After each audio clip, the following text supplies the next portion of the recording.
Welcome to Bookpods. Today we are taking a deep dive into a book that has become, honestly, something of a sacred text in Silicon Valley. Oh, absolutely. It really is kind of the Old Testament of the startup world right now. Yeah, we're talking about Zero to One by the billionaire investor and entrepreneur Peter Thiel. And frankly, whether you admire him or find him highly controversial, you really can't ignore this book No, you can't. because it's not just a manual on how to build a business. Mm. It's more of a philosophical challenge to how we think about progress itself. Right. But before we dive into that philosophy, I feel like we have to set the stage with the PayPal Mafia. Oh, the PayPal Mafia. Because whenever I hear about this specific group of people, I feel like I'm reading a conspiracy theory. It sounds fake. It does. Yeah. It just doesn't seem statistically possible. Well, it is a massive anomaly. I mean, you're talking about the very early founding team at PayPal. Right. They build PayPal, they sell it to eBay in, what, 2002? 2002, yeah. And usually that's where the story ends. Everyone buys a private island, they retire, and that's it. But this group, This group went on to found Tesla, SpaceX, LinkedIn, YouTube, Yelp, Palantir, oh, and Yammer. it's an incredible list. 7 distinct companies, Yeah. each worth over $1 billion. And they were all spawned from one single office of former colleagues. So the question that really drives this entire deep dive for you listening right now is how? Was there just something in the water at the PayPal offices? Or is there actually a repeatable playbook that they all used? Exactly, and Thiel argues it's the latter. He absolutely does. Uh, He believes success is not a lottery ticket. right. There is a specific way of looking at the world, a specific definition of progress that actually allows you to build the future. And it all starts with this core distinction in the book between 1 to n and 0 to 1. Yes. So let's unpack that, because honestly, it sounds a bit like math class. Yeah. What exactly is 1 to n? So 1 to N is what Thiel calls horizontal progress. Yeah. It basically means copying things that already work. Imagine you have one typewriter. If you build 100 more typewriters, you have made horizontal progress. You've gone from 1 to N. So is globalization basically 1 to n? Exactly. Like taking a business model that works perfectly in New York and just replicating it in London or Bangalore? That is the perfect example. It's necessary, but it's not new. It's franchising. It's safe. It is safe, but 0 to 1 is vertical progress. It's doing something nobody has ever done before. It's technology. Right. It's going from having absolutely nothing, 0, to having something entirely singular, 1. So just to make sure I have this straight, if I open a better pizza place in my neighborhood, that's 1 to n. Yes. But if I invent, say, a pill that replaces the need for food entirely, that's 0 to 1. Precisely. And the central thesis here is that our world is totally obsessed with 1 to N. Because it's easier. It's much easier to copy than to create. But the only way to build massive value, and really the only way to advance civilization, is to chase that singular vertical progress. But here's where I have to play devil's advocate for a second. Go for it. Going from 0 to 1 sounds incredibly risky. I mean, it feels like you're gambling. Yeah. And this connects to that lottery ticket concept he talks about. Doesn't luck play a huge role here? See, this is where Thiel gets very combative in the text.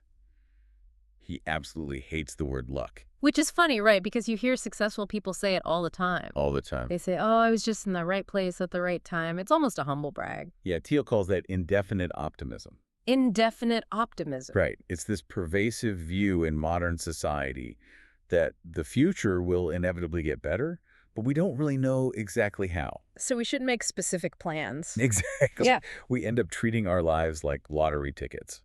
I feel like that's how we were all raised, though. I mean, look at the education system. Oh, definitely. You're told to be well-rounded, do a little math, study a little history, play a sport, maybe learn an instrument. And why do you do that? Just in case. Right. You're hedging your bets. You are diversifying your portfolio because you have no idea what the future holds, so you just want to be ready for literally anything. But Thiel argues that this approach just ensures you will be average at everything. Average at everything and great at absolutely nothing. He advocates for what he calls definite optimism. Which means It means you are not a lottery ticket. You have agency. you can shape the future. You can, and you should, shape a specific future. There's actually a quote from Jack Dorsey, the founder of Twitter, that Thiel loves to reference. Success is never accidental. Success is never accidental. That is a bold claim. Because if success isn't accidental, then you have to have a plan. Yes. And according to the source material, that plan starts with a very specific, honestly, very difficult question. It's the question he supposedly asks every single time he interviews someone for a job or an investment. He asks, what important truth do very few people agree with you on? Yes. I've tried to answer this myself, and it is maddeningly difficult. It is so hard. Because my brain immediately goes to politics or maybe social issues. But that's not really what he's looking for, is it? No, and that's the trap most people fall into. If you say, well, I think the tax system is broken. Millions of people agree with you. Exactly. Millions agree. That's not contrarian at all. A good answer has to be a specific truth about the future that is currently invisible to the rest of the world. Can you give us a gold star example of that? Sure, look at Airbnb. Back in 2008, the conventional wisdom, the truth everyone absolutely agreed on, was stranger danger. Right. You do not get into cars with strangers, Yeah. and you certainly do not sleep in their spare bedrooms. Yeah, if you pitched Airbnb to a random focus group back then, they would have probably called the police. Exactly. But the founders bet on a contrarian truth. They believed that trust could be engineered between strangers through technology. They saw a future where access was actually more important than ownership. And everyone else was wrong, and they were right. So the best businesses are essentially built on secrets. They are built on knowing something about human behavior or technology that no one else has figured out yet. But, and this is a huge but, you have to be right about the timing. Ah, the green tech warning. Right. In the late 2000s, Silicon Valley poured billions into solar startups. The contrarian truth was supposed to be that we are moving from fossil fuels to renewables. Which is true. We are doing that right now. We are. So why did all those companies fail? Because the timing was wrong. The technology just wasn't efficient enough yet to compete with incredibly cheap natural gas. So it was a truth, but its time hadn't come. Exactly. So having a secret isn't enough. You need a secret that is actionable right now. Okay, so let's say for the sake of argument, I've got my secret. Okay. I have my plan. I'm a definite optimist. Now I have to actually build the company. Right. And this is where the book drops the hammer on everything we all learned in Economics 101. Oh, yeah. Because he says, quote, competition is for losers. It's a total shock to the system, isn't it? It is. We are raised to believe competition is healthy. We're told it validates the market, it keeps prices low, it makes us stronger. But Thiel says if you're competing, you're dying. Well, think about the actual mechanics of perfect competition in economics. In a perfectly competitive market, you sell a widget for $10. Okay. Your competitor sells it for $9.90. So you drop to $9.80. They drop to $9.70. It's a literal race to the bottom. Exactly. In perfect competition, all the profit is competed away until you are barely covering your basic costs. You are just struggling for survival. So we usually think of capitalism and competition as synonyms. Right. But he is saying they are actually opposites. Capitalism is about accumulating capital. It's about making a profit. Competition is about eliminating profit. Wow. Therefore, if you want to create lasting value, you must escape competition entirely. You must build a monopoly. Now, we really need to be careful with the word monopoly here, right? Yes, definitely. We aren't talking about the board game guy with the monocle. And we aren't talking about bribing the government to artificially ban your rivals. No, not at all. We are talking about what he calls a creative monopoly. Which is? This is a company that is so incredibly good at what it does that no other firm can offer even a close substitute. And the main example used in the text is Google. Right. Google basically has a functional monopoly on search. They own the vast, vast majority of the market.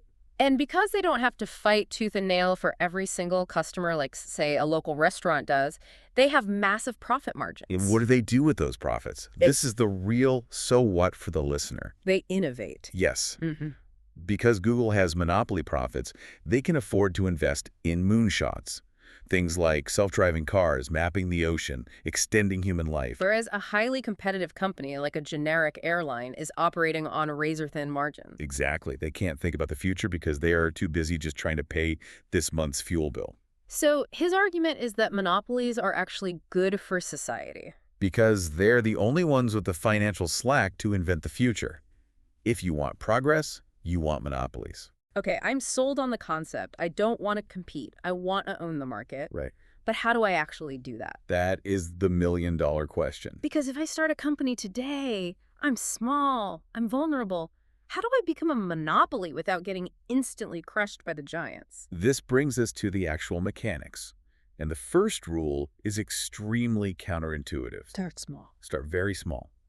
Thiel says the biggest mistake entrepreneurs make is trying to get 1% of a billion-dollar market. That's the trap. It is a massive trap. You actually want to get 80% of a million-dollar market. The example everyone cites for this, but I think people often miss the real nuance of it, is Amazon. Oh, Amazon is the perfect example. Jeff Bezos didn't launch Amazon as the everything store. Right. If he had tried to sell electronics and clothes and dog food on day one. He would have been crushed by Walmart and Barnes & Noble immediately. He picked books. Why books specifically, though? Was he just a big reader? No, it was a pure strategic calculation. Books are a perfect commodity.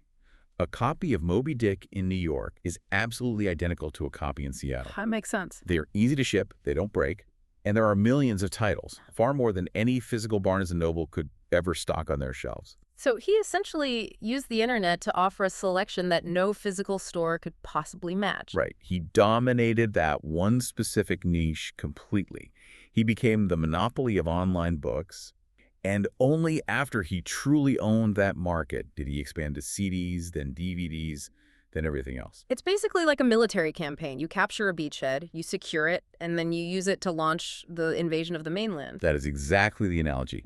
Start niche, dominate, then scale. Okay, so you capture your niche, but how do you keep it? Oh. Because the notes detail 4 specific moats that make a monopoly durable. Yes. Let's run through them, because this is really the checklist for anyone listening who is building something right now. Sure. So the first, and usually the most critical for any tech startup, is proprietary technology. But it can't just be incrementally better, right? Like, if I make a search engine that is 5% better than Google, literally nobody is going to switch. Correct. Thiel outlines a rule of 10. Your technology needs to be at least 10 times better than the status quo. 10 times? If it's only slightly better, the switching costs for the user are just too high. They won't bother. So paying with a credit card online via PayPal was 10 times easier than writing and mailing a physical check. Yes. Or think about the iPad. Oh. Before the iPad, tablets were these clunky Windows machines that required styluses. The iPad was a 10 times improvement in pure usability. It has to be an order of magnitude better to actually break people's habits. Exactly. Okay, moat number 2, network effects. This is the holy grail. This is when a product literally becomes more valuable as more people use it. Facebook is the textbook example here. Facebook, Instagram, yeah. Even if a new social network launches tomorrow with way better features, you won't leave Facebook because all your friends are already there. But Thiel points out a pretty big catch-22 here. He does. Network effects are amazing when you're big, but how on earth do you get them when you're small? And that goes right back to the niche strategy we just talked about. Facebook didn't start for the whole world. It started exclusively for Harvard students. Right. It reached critical mass in a tiny closed ecosystem first, before it ever opened up to Yale, then other colleges, and finally the world. You have to build the network in a petri dish. That makes so much sense. Okay, moat number 3 is economies of scale. This simply means getting stronger as you get bigger. Software is obviously great for this because the cost of adding one more user is basically zero. But Amazon is probably the best physical example of this. Absolutely. Because of the massive warehouses. Yes, they have extremely high fixed costs to build that infrastructure. But because they ship so much volume, their actual cost per item is tiny. Right. They can ship a 100-pound sofa to your house for free. A small local furniture store would have to charge you $50 for that shipping. You physically cannot compete with Amazon on price because you simply don't have their skill. Exactly. And finally, moat number 4, branding. The intangible one. Apple is the undisputed king here. Oh, for sure. There are plenty of other phones that work just as well technically, but Apple entirely owns the association with cool, fashionable, and high design. It's the only tech company that basically sells you an identity along with the device. Exactly. And that brand allows them to charge a massive premium that no one else can match. So, if you can combine proprietary tech, network effects, economies of scale, and branding, you have a business that is very, very hard to kill. Very hard. But here's the part I really struggled with when reviewing the source materials. Why does it have to be a monopoly? Right. Why can't we just have a nice, successful, medium-sized business? Well, this leads to probably the most mind-bending concept in the whole deep dive, and honestly the one that drives venture capitalists crazy. The power law. The power law. This is basically the 80-20 rule on steroids. Yes, because we are all taught normal distribution, right? The bell curve. Right. In school, you have some A students, some F students, but mostly C students. Exactly. Height, weight, IQ, all these things fall neatly on a bell curve. But in the startup world, there is no bell curve. No. In business, returns follow a power law. This means that a very small handful of companies radically outperform everyone else combined. Can you break down the actual math on that for us? Sure. In a typical venture capital portfolio, the investor might back 10 companies. They expect maybe 5 to completely fail, 3 to do okay, and 2 to do pretty well. Okay. But the power law dictates that the single best investment, what they call the fund returner, will actually make more money than all the other 9 companies combined.